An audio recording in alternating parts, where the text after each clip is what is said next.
Хотел бы попросить, если есть возможность такая, буржуйку, мы вот тут выживаем, вот смотрите.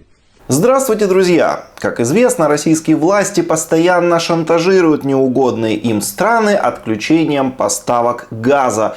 Путин угрожает, что Европа замерзнет, если не будет выполнять его требования и не будет поддаваться на давление России. Сказка известная есть. Мерзни, мерзни, волчий хвост.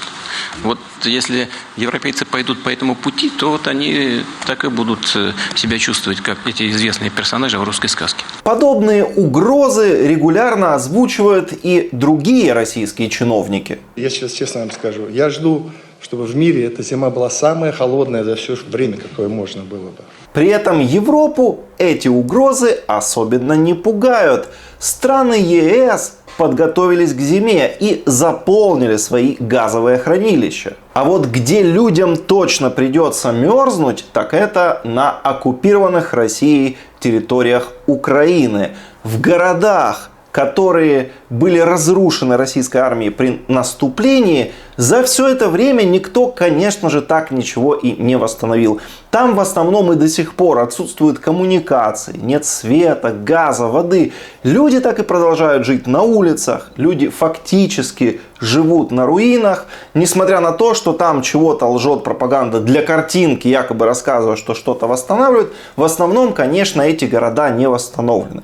Вот просто давайте для примера посмотрим свежее видео из Мариуполя. Оно снято в начале октября. Вот в этом городе российская пропаганда рассказывала, что строятся новые дома, город восстанавливается, Россия сейчас все отстроит.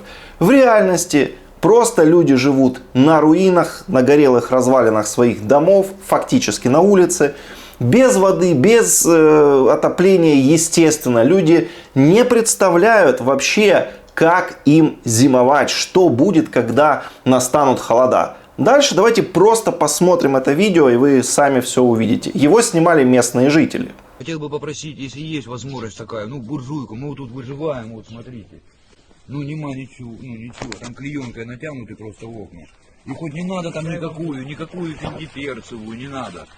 Маленькую буржуечку просто, и все. Это Мариуполь, проспект Металлургов, вот 109, вот этот дом. Вот сегодня 8 октября, и дома строятся новые, все хвалятся в новостях. А при этом целые микрорайоны вот такие. А вот посмотрите, как живут люди. А вот здесь квартира была раздолблена, да, в этом доме? Да, в третьем доме. Вон там, да? Кошмар. Это кошмар 4 марта. Вот здесь 4 марта, да? Да. Вот видишь, тут снимали, там мамка, тут еще одни, там еще дальше одни.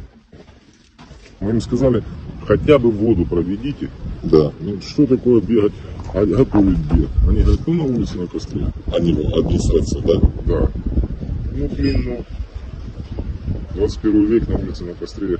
Дрова, деревья рубать нельзя, дрова ищите сами. Вот так жители Мариуполя теперь живут просто, как видите, в подвалах и на руинах своих домов. А ведь еще в начале этого года Мариуполь был комфортным, современным, уютным городом с нормальными условиями жизни. Его полностью уничтожили, освободили, как пишет Россия. И теперь это территория постапокалипсиса, где, естественно, нет никаких коммуникаций, и непонятно, как вообще люди будут эту зиму зимовать, как они проведут эти холодные месяцы, морозы. Им ведь придется фактически зимовать на улице.